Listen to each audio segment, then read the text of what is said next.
আসসালামু আলাইকুম। আশা করি যে যেখানে আছেন সুস্থ রয়েছেন। আজকে মুস্তাফিজ আইপিএলে 9 কোটি 20 লাখ রুপিতে বিক্রি হলো।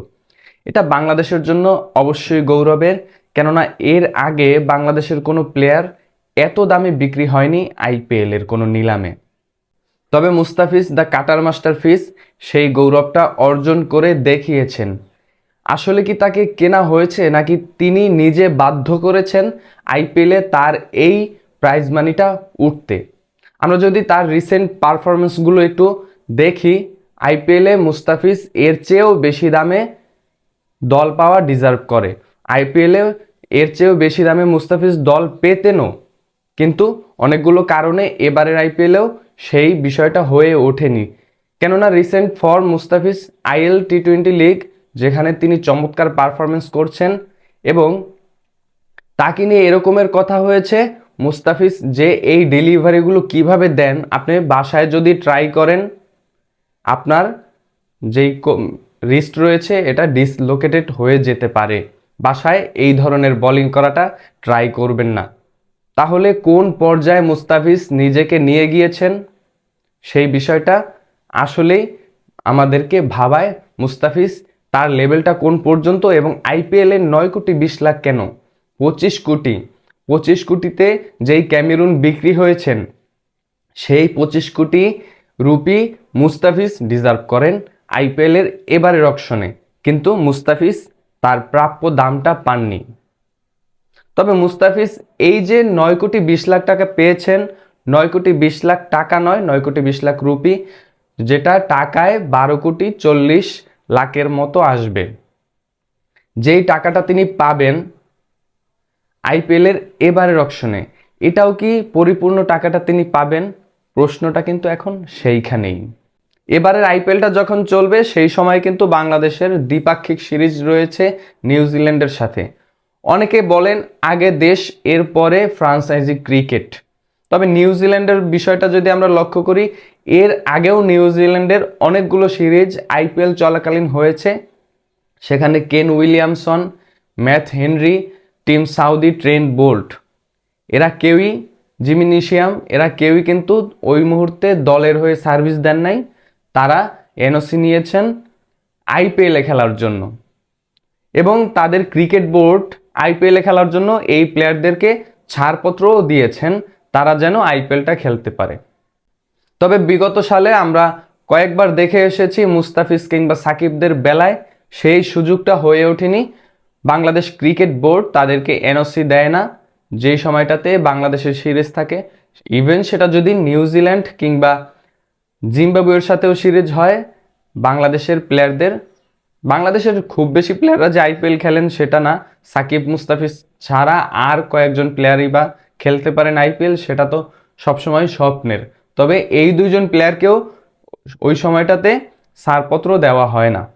আমার মনে হয় এই জায়গাটাতে আমাদের আরও কিছুটা উন্নতি দরকার, কেননা আইপিএলে যেই টেম্পারমেন্টে প্লেয়াররা খেলেন ওই আবহাওয়াটা ওয়ার্ল্ড কাপেও অনেক সময় দেখা যায় না।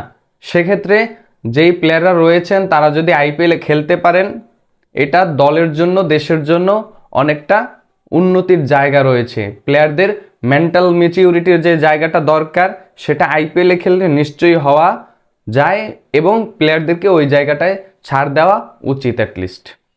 আমরা বলি আফগানিস্তানের ক্রিকেট অনেকটা উন্নতির দিকে চলে এসেছে। বাংলাদেশকে তারা প্রায় বুড়ো আঙ্গুল দেখিয়ে উন্নতির যেই পর্যায় সেটা বাংলাদেশকে ছাড়িয়ে যাচ্ছে আফগানিস্তান। কারণটা কি? মূলত আফগানিস্তানের যেই প্লেয়াররা রয়েছেন, আফগানিস্তানের 5-6 জন প্লেয়ার নিয়মিত আইপিএল খেলেন, যদিও এইবারের সিনারিওটা একটু ভিন্ন। আইপিএলে রেজিস্টার্ড 10 জন প্লেয়ারের মধ্যে একজনও এখন পর্যন্ত দল পাননি আফগানিরা। এখানে যে কোনো কারণ থাকতে পারে, তবে প্রতি বছরই আইপিএলে আফগানিস্তানের 6-7 জন প্লেয়ার আমরা বিভিন্ন দলে খেলতে দেখি। এই জায়গাটাই আমার কাছে মনে হয় সবচেয়ে উন্নতির যে জায়গাটা। বাংলাদেশ এবং আফগানিস্তানের দলের যেই ডেভেলপমেন্টের পার্থক্য, এই জায়গাটাই গড়ে দিয়েছে, কেননা তারা ফ্রাঞ্চাইজি ক্রিকেটগুলো সারা বিশ্বে খেলে বেড়াচ্ছেন।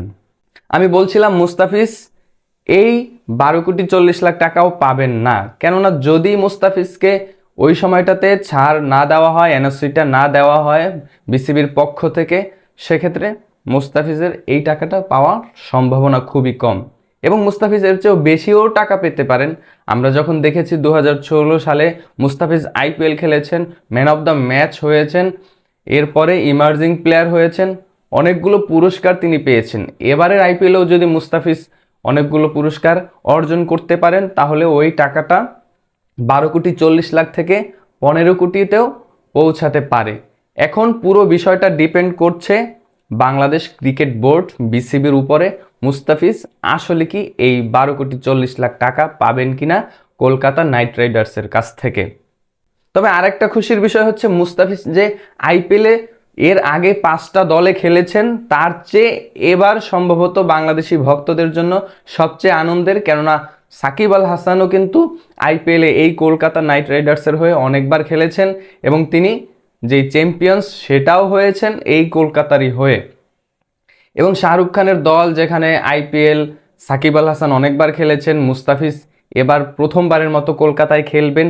এই কলকাতার দলটার প্রতি বাংলাদেশি যারা ক্রিকেট ভক্তরা রয়েছেন তাদের একটু টানটা বেশি, কেননা ভাষাগত দিক থেকে আমাদের যে আত্মিক একটা বন্ধন রয়েছে সেই জায়গাটায় অন্যান্য দলগুলোর চেয়ে কলকাতার প্রতি বাংলাদেশি ভক্তদের একটু আত্মিক টানটাই কাজ করে। সেক্ষেত্রে বাংলাদেশি ভক্তদের যেহেতু সাকিব আল হাসান নাই, এবার মুস্তাফিজ কলকাতায় খেলবেন, এই জায়গাটা অনেকেরই আনন্দদায়ক বিষয় হবে। কেননা কলকাতায় এর আগে সাকিব আল হাসান খেলেছেন, লিটন দাসও একটা ম্যাচ খেলেছেন যেখানে তিনি মাত্র 4 রান করেন, এরপরে আর তাকে সুযোগটা দেওয়া হয়নি, কেননা গুরবাস ওই সময়টাতে তিনি নিজের সেরা ছন্দে ছিলেন, যেই কারণেই লিটন কুমার দাস একটা ম্যাচের পরে আর সুযোগ পাননি। এর আগে মাশরাফি বিন মুর্তজাও খেলেছেন এই কলকাতার হয়ে একটি ম্যাচ এবং এবার আশা করা যায় মুস্তাফিজ পুরো টুর্নামেন্টেই অ্যাভেলেবল হবেন, সেটা বিসিবি তাকে এনওসিটা দেবে। তবে মুস্তাফিজের কিন্তু চ্যালেঞ্জ রয়েছে পাথিরানা, যে কিনা 18 কোটি রুপিতে বিক্রি হয়েছেন কলকাতা নাইট রাইডার্সে, তার সাথে প্রতিদ্বন্দ্বিতা করে এই দলের একাদশে সুযোগ করাটা মুস্তাফিজের জন্য নিশ্চয়ই চ্যালেঞ্জের হবে এবারের আইপিএলে।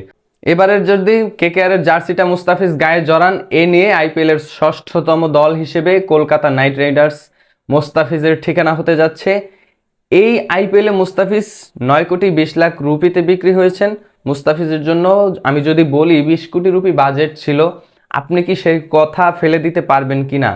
আমার মনে হয় যেই টাইমটাতে মুস্তাফিজের সিরিয়ালটা এসেছে প্লেয়ার লিস্টে, যারা পাথিরানার অকশনটা দেখেছেন, পাথিরানা কিন্তু 18 কোটিতে বিক্রি হয়েছে, তার সিরিয়াল ছিল 31তম প্লেয়ার লিস্টে এবং মুস্তাফিজ যেখানে 101তম সিরিয়ালে ছিলেন, সেই জায়গাটাই ডিফারেন্সটা গড়ে দিয়েছে।